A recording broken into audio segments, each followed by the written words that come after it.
Землетрясение в Азовском море. Толчки ощущались даже в Днепре, Запорожье и Донецке. Недельное перемирие длиной 4 дня. Россия возобновила удары по украинской энергетике. Надежда на переговоры на грани срыва. Соединенные Штаты и Иран всерьез настроены воевать? До ядерной гонки осталось меньше 3 дней. В мире не останется ни одного договора, который бы сдерживал бесконтрольное расширение ядерных арсеналов России и США. Даже Медведев сказал, что ему от этого страшно. Суд Баварии признал депутата от «Альтернативы для Германии» виновным в шантаже и отмывании денег. Сенсации на Грэмми. Триумф испаноязычной музыки. Бэд Банни собрал главные награды. В каждой речи шпилька Трампу. Он уже злится и обещает суды с последствиями. Деньги не пахнут, особенно если они за посмотреть на то, как течет вода. В Риме начали брать плату за подход к фонтану Треви. А теперь об этом подробно и по делу. Это один день. Подпишитесь, поставьте лайк этому видео и оставьте свой комментарий. Заранее спасибо и начинаем.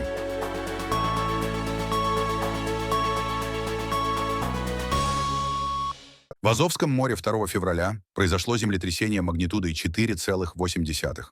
Эпицентр находился примерно в 82 километрах к северо-западу от Керчи. Подземные толчки зафиксированы в 11:47 по восточноевропейскому времени. Глубина очага пока не определена, но по сообщениям очевидцев толчки ощущались в Крыму, а также на территории Донецкой, Запорожской и Днепропетровской областей. Пока официальной информации о разрушениях или пострадавших нет. Сейсмологи продолжают наблюдение за подземной активностью в регионе. Россия возобновила удары по энергетической инфраструктуре Украины. Так называемое энергетическое перемирие продлилось 4 дня. Об этом сообщил заместитель министра энергетики Украины Артем Некрасов. По состоянию на 2 февраля из-за российских атак обесточены потребители в Харьковской, Сумской, Днепропетровской и Черкасской областях. По его словам, продолжаются восстановительные работы на поврежденных энергообъектах.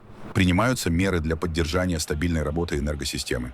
Отдельно Некрасов сообщил об ударе 1 февраля по Днепропетровской области.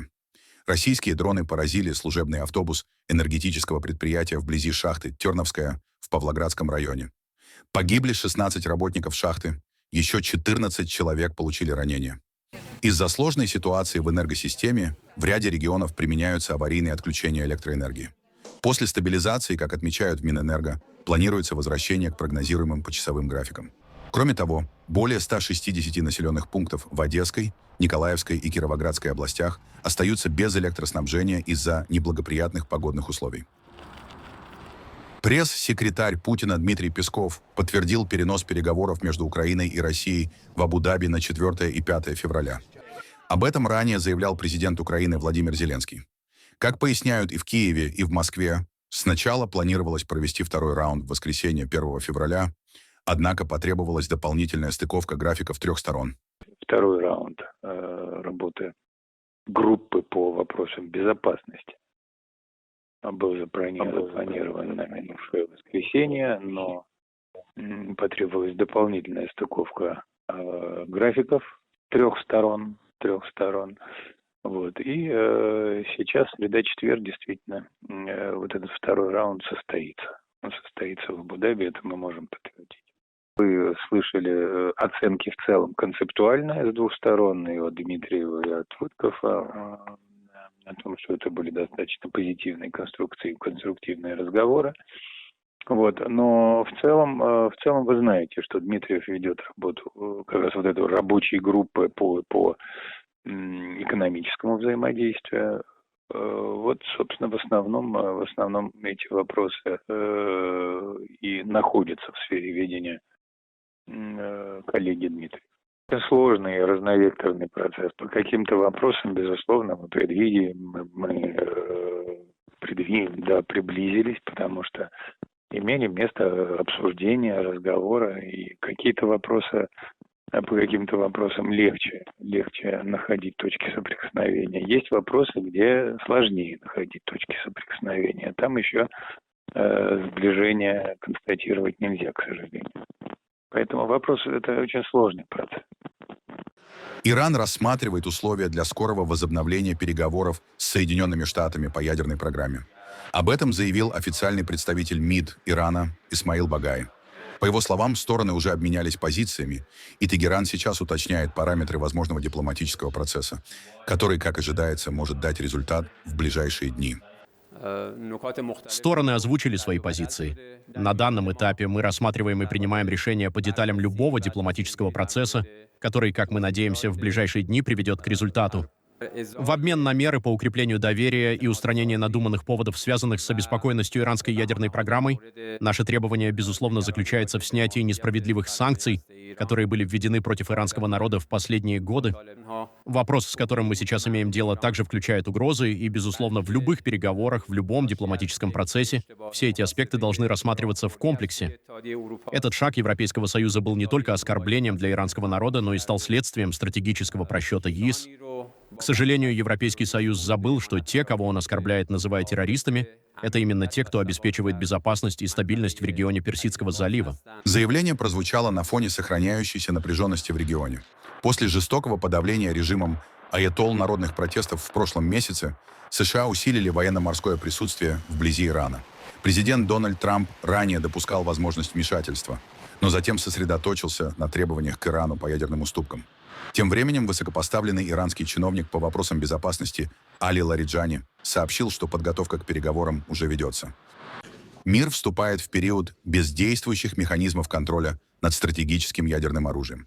5 февраля истекает срок действия договора СНВ-3, последнего крупного соглашения между США и Россией, который ограничивал ядерные арсеналы и обеспечивал взаимную прозрачность. Впервые с 70-х годов между крупнейшими ядерными державами не останется ни одного действующего договора о сокращении стратегических вооружений. СНВ-3 устанавливал предельный уровень в 1550 ядерных боеголовок и 700 носителей для каждой стороны, а также предусматривал инспекции и регулярный обмен данными. По оценкам экспертов, именно эти механизмы снижали риск ошибок, эскалации и ядерного кризиса. Фактически переговорный процесс был остановлен после полномасштабного вторжения России в Украину. В 2023 году Владимир Путин объявил о приостановке участия России в договоре и допустил возможность возобновления ядерных испытаний. Инспекции с тех пор так и не были восстановлены. Эксперты предупреждают о начале новой гонки вооружений. Что касается России, то, похоже, у них есть некоторые опасения по поводу живучести некоторых из существующих стратегических систем доставки ядерного оружия. И именно это, как я и некоторые аналитики считаем, послужило причиной испытаний некоторых из этих новых, так называемых, новаторских стратегических систем. Речь идет о буревестнике, о возможностях Посейдона, испытания которых объявил Путин. У США и России по-прежнему около 86% мирового ядерного арсенала. Одновременно Китай активно наращивает свои ядерные силы, что дополнительно осложняет перспективы будущих договоренностей в сфере стратегической стабильности. Президент США Дональд Трамп заявлял о намерении добиваться денуклеаризации России и Китая. Однако Пекин отметил, что участие в переговорах о разоружении невозможно без равных условий, учитывая меньший размер китайского арсенала. В 2023 году двухпартийная комиссия Конгресса США охарактеризовала Россию и Китай как экзистенциальную угрозу и рекомендовала готовиться к сценарию одновременной ядерной войны с двумя странами. Рассматривалась возможность возвращения стратегических боеголовок, снятых по договору СНВ-3, и перевода некоторых бомбардировщиков Би-52 и ракетных комплексов Minuteman-3 и Trident D5 обратно на ядерное дежурство. Если мы говорим именно про отношения между Российской Федерацией и Соединенными Штатами Америки, то достаточно вероятно, особенно с американской стороны. Если мы говорим в целом о мире, то это наращивание уже происходит. На слуху Китайская Народная Республика, но и есть ряд других стран, которые также развивают количественно свои стратегические ядерные силы. США постоянно, у них внутри идет дискуссия о необходимости или ненужности, с другой стороны, наращивания количественного ядерных вооружений, потому что сейчас для них ключевая проблема — это то, что называется проблема трех тел, а именно необходимость сдерживать две сопоставимые страны в ядерном потенциале, Российскую Федерацию и Китайскую Народную Республику, которая по американским прогнозам где-то к середине 30-х годов она, скорее всего, может достигнуть паритета по количеству боезарядов. В то же время между Российской Федерацией и Китайской Народной Республикой нет состояние взаимного ядерного сдерживания. То есть, понятное дело, китайский ядерный потенциал учитывается в том числе и в Москве, и в политике мировой важны потенциалы, а не намерения, но тем не менее Российская Федерация и Китай — это стратегические партнеры, у которых на данный момент и на обозримую перспективу нет причин для того, чтобы переходить в состояние взаимного ядерного сдерживания. Напомним, что именно Россия была первой и единственной стороной по собственной инициативе и в одностороннем порядке разорвавшей договор об ограничении стратегических наступательных вооружений. 28 февраля 2023 года, когда Владимир Путин в очередной раз усилил риторику ядерного шантажа, опасаясь перелома ситуации в войне против Украины, он подписал закон о приостановке участия России в договоре о сокращении стратегических наступательных вооружений ДСНВ от 8 апреля 2010 года. Тогда же было условлено, что вернуться к исполнению договора Россия может только по личному решению Путина. США из договора, несмотря на действия России, не выходили. Срок действия документа истекает через 3 суток. Я начал тоже об этом думать. Вот вся моя жизнь, начиная с 1972 года, прошла под зонтиком договора об ограничении стратегических наступательных вооружений, как бы он ни назывался. За почти 60 лет у нас не было ситуации, когда бы стратегические ядерные потенциалы не были ограничены чем-то. А сейчас такая ситуация возможна.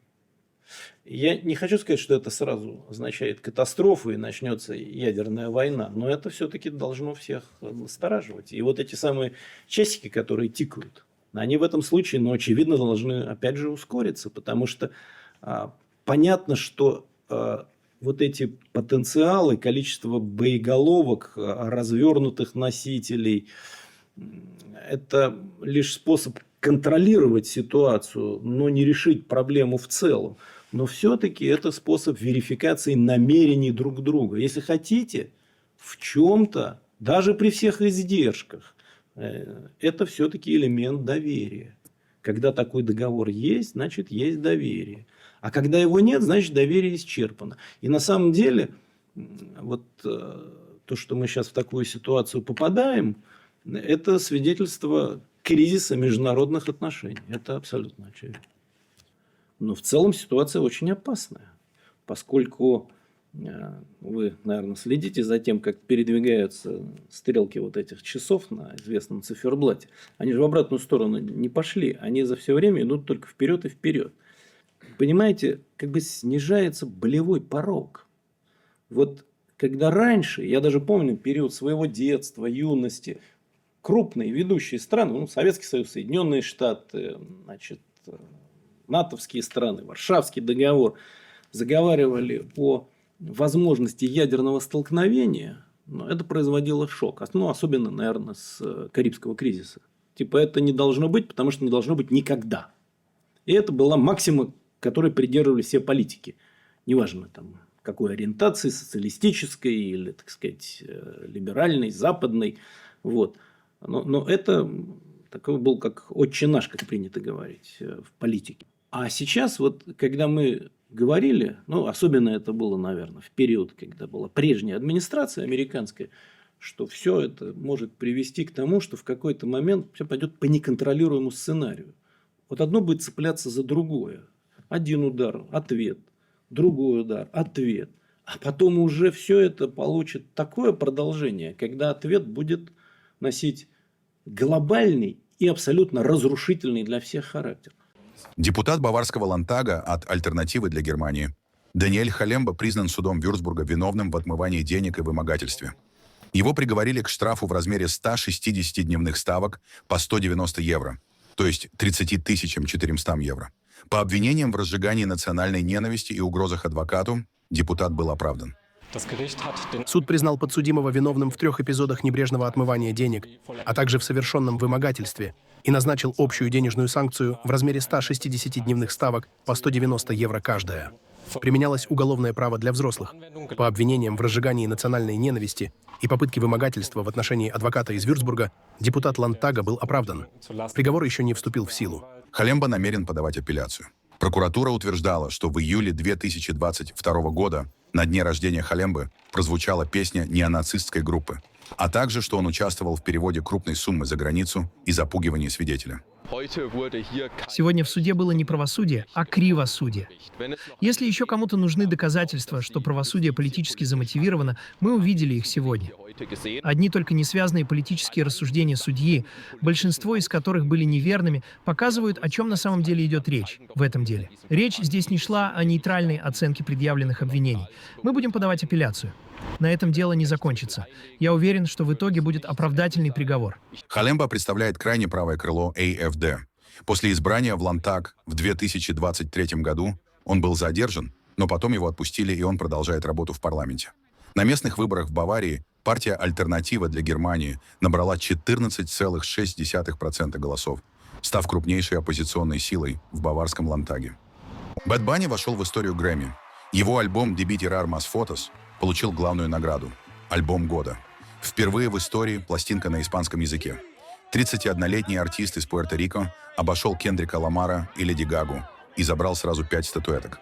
Альбом «Признание в любви родному острову и карибским корням» уже считался фаворитом после победы на Латин Грэмми. Со сцены Бэд Банни посвятил награду мигрантам, тем, кто был вынужден покинуть родину ради мечты. И это был не просто жест. Его победа с явным политическим подтекстом. Артист открыто критикует миграционные рейды ICE, проводимые по распоряжению Дональда Трампа. Во время тура он даже отказался от концертов в материковой части США. Опасался, что на шоу могут прийти федеральные агенты. Этот лозунг «Ice Out» стал лейтмотивом всей церемонии. Значки с ним носили и другие звезды, включая Джастина Бибера. Тем временем Кендрик Ламар получил 5 Грэмми, включая лучший рэп-альбом. Леди Гага победила в поп- и танцевальных номинациях. Песней года стала «Wildflower» Билли Айлиш. А уже в следующее воскресенье Бэд Банни выйдет на самую большую сцену страны. Он станет хедлайнером шоу в перерыве Супербоула. И это будет его главное выступление перед англоязычной Америкой. Дональд Трамп назвал церемонию Грэмми «мусором» и пригрозил ведущему судом за шутку об острове Эпштейна. Песня года «Поздравляем Билли Айлиш» «Вау». Это премия Грэмми, которую хочет получить каждый артист почти так же, как Трамп хочет получить Гренландию. Что вполне логично, ведь остров Эпштейна исчез, и ему нужен новый, чтобы проводить время с Биллом Клинтоном. Премия Грэмми — это худшее, что может быть, ее практически невозможно смотреть. Ведущий Тревор Ноа, кто бы он ни был, почти такой же плохой, как Джимми Киммел на церемонии вручения премии «Оскар» с низкими рейтингами. Ноа неправильно сказал обо мне, что Дональд Трамп и Билл Клинтон проводили время на острове Эпштейна. Неправда. Я не могу говорить за Билла, но я никогда не был на острове Эпштейна, ни где-то поблизости, и до сегодняшнего вечера, когда прозвучало это ложное и клеветническое заявление, меня никогда не обвиняли в том, что я там был, даже фейковые СМИ. Ноа, полный неудачник, лучше бы он выяснил факты и сделал это быстро. Похоже, я отправлю своих адвокатов, чтобы они подали иск против этого бедного, жалкого, несчастного, тупого ведущего и потребовали от него огромную компенсацию. Спросите Литла Джорджа Слоподополуса и других, как все это закончилось. Готовься, Ноа, я немного развлекусь с тобой. В Риме с понедельника ввели плату за посещение смотровой площадки знаменитого фонтана Треви. Туристы теперь должны платить 2 евро за спуск по каменным ступеням к бассейну, тогда как площадь вокруг памятника остается бесплатной. Плата действует в будние дни с 11:30 до 22:00, в выходные с 9:00 до 22:00. Римляне, дети до 6 лет и люди с ограниченными возможностями с сопровождающими освобождены от оплаты. Новая мера направлена на регулирование потока туристов и сбор средств на содержание памятника. Власти отмечают, что за год фонтан посетили более 10 миллионов человек, большинство во время католического Святого года. Помимо Треви, теперь плату за вход взимают еще с 5 ранее бесплатных римских объектов, включая оранжерею виллы Боргезе и музей Наполеона. Туристы в целом спокойно отнеслись к нововведению, хотя некоторые считают, что доступ к памятникам должен быть бесплатным для всех. Ну, у меня нет никаких проблем, я согласна. Я не знала, что нужно платить, но проблем у меня нет. Здесь меньше людей, так что это хорошо, потому что иначе слишком много людей, нельзя фотографировать и нельзя долго наслаждаться, на мой взгляд. Я думаю, туристы все равно должны платить за все, так что это гораздо лучше, чем вчера. Было очень многолюдно, так что, думаю, все нормально. Если это 2 евро, нормально. Это что-то совершенно нереальное. Я не согласен и не принимаю это. Но что мы можем сделать? Улыбаемся и платим.